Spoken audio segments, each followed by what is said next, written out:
Hi friends, it's Suzanne from sunstampin.com here to welcome you back to the 12-part mini-series called Crafting at the Lake House. This event was held on September 25th, 2022 in Kelowna, BC, Canada. I partnered with my friend Terry Hamilton from Card Designs by Terry, and we created a really fun event for our local crafters. Of course, I filmed the making of all 12 cards, plus an additional 2 bonus card designs. I have been asked to sell the PDFs that were given to the attendees, and if you so desire, you can purchase them too for $10 Canadian. There's a link in the description box below. And many thanks and blessings to those of you who do. I appreciate you. Hello my friends, here we are with card number 10. We are featuring the Mistletoe Magic Bundle. I have a couple of colors here, the Old Olive card base and ink and Real Red ink. And this piece of vellum has been embossed with the Wintry 3D embossing folder. And that piece that I just held up was the Fluid 100 watercolor paper, size 3x5. I'm using StazOn ink for this particular stamp. This is a red rubber stamp. I'm going to get a nice crisp image on my watercolor paper, and we're going to do some watercoloring. That's the reason why I chose to use StazOn ink. I'm going to just let that dry for a moment and put some of the card together. So this is very vanilla, and it's the inside piece, and also I'm going to use that for the outside piece as well. So I'm inking up the Real Red with that stamp set that stamp that says Merry Christmas. And I always let Real Red ink sort of dry a little bit before, because it's probably the one that I smear the most. And it does take a second for that ink to dry and absorb into the paper. All right, I'm putting that very vanilla piece on my card base, and then I'm going to tie a bow with the Real Red and Garden Green ribbon combo. So that is and it's just a very simple bow. I don't have to do much to it, and it's going to hold, it's going to go at the end of my little mistletoe here. So the reason why I use StazOn ink is because it is a solvent-based ink and it can hold up to some watercoloring, and that's what we're going to do today. Obviously, the Fluid 100 watercolor paper can absorb quite a bit of water as well. So I'm squeezing the lid of my ink pad and opening up, and then not shuffling it. I'm just sort of using it as a palette. You don't have to. You can use the re-inkers in an artist palette if you want to. I'm getting up close and personal here, and I'm going to describe what I'm doing. Obviously, as you can see, I squeezed some water out of my aqua painters, I think they're called, or water pens, maybe. I'm not sure. I'll put all the information in the description box below.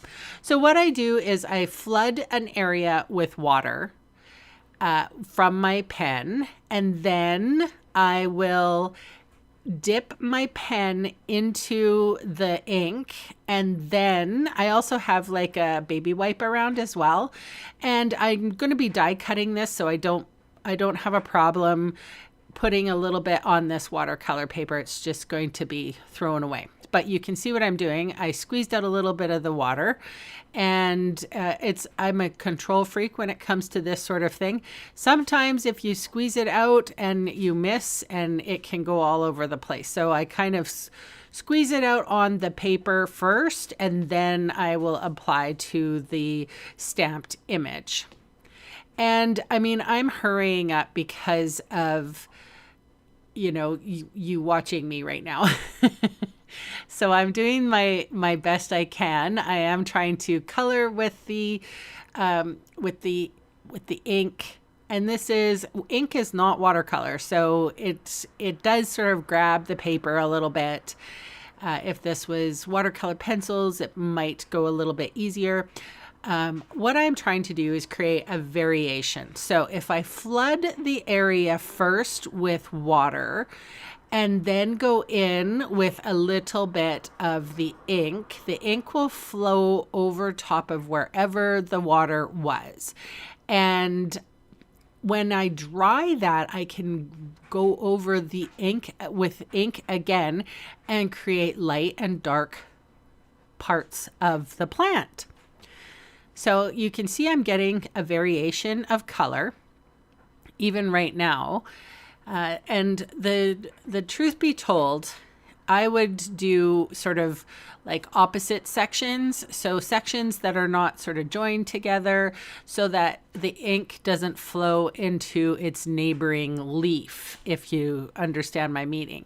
So I would actually take time and do this, but because I'm filming and you're watching, we're gonna zip right along. And most of us are impatient. We're not watercolor painters, although I fancy myself an artist. But you can see what I'm doing here. I'm just sort of putting the color in right at the base, and then as that water absorbs into the paper, it's pulling the color around.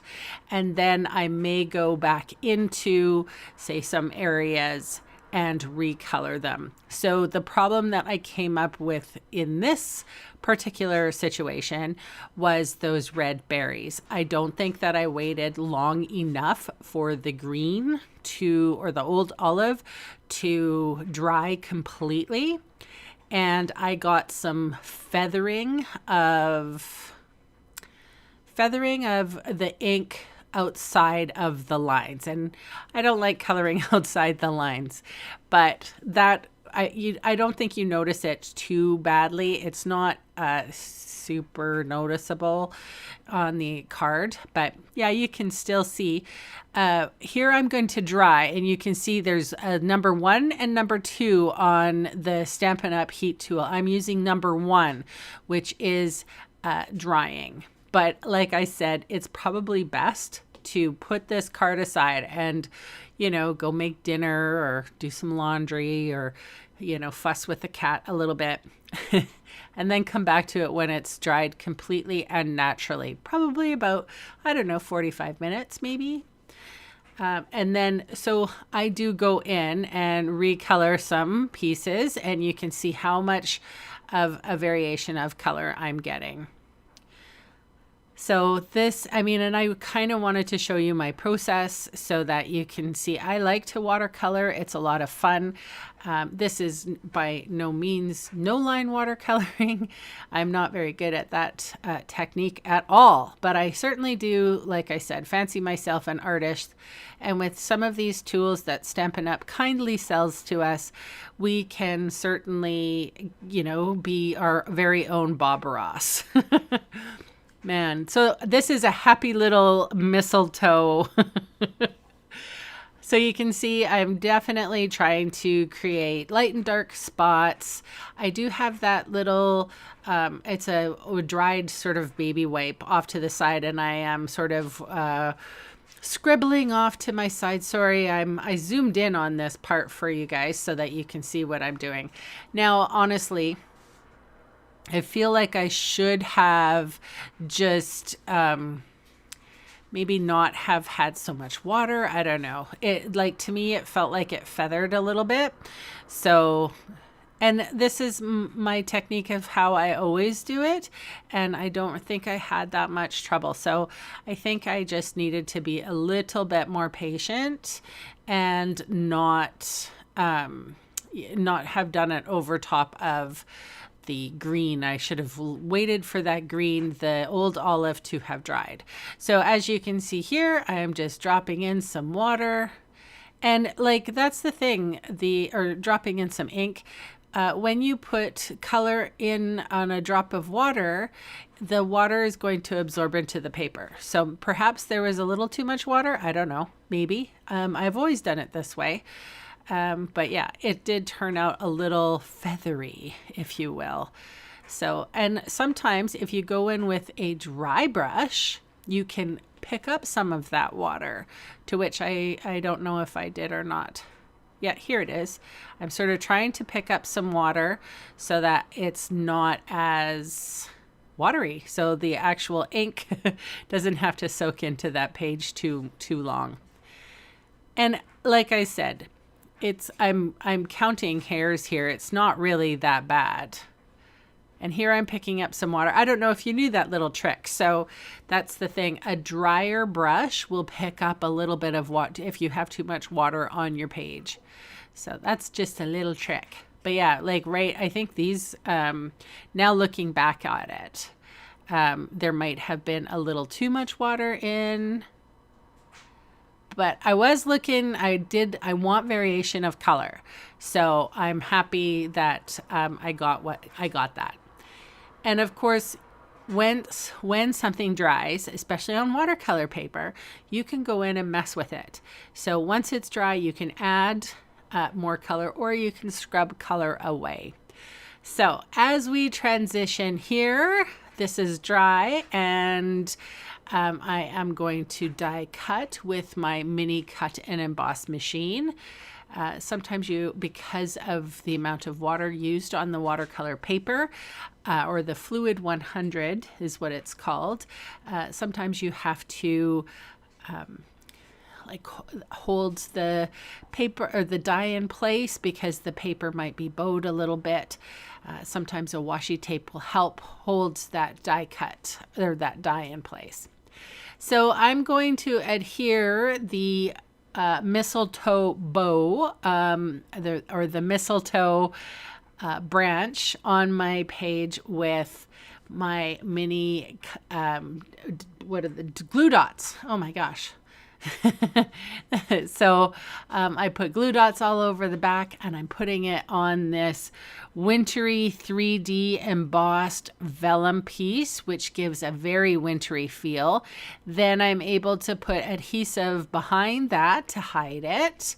And then I'm putting that up in the top left-hand corner, and then with a mini glue dot, I'm adhering that bow from the Real Red and Garden Green ribbon combo. So, as always, you can see all the supplies I used today listed below in the video's See More section, or in the supplies section of my blog. And those fast links will take you to my Canadian online store, where I would love the chance to meet you and earn your business. So thank you so much for watching, and bye for now.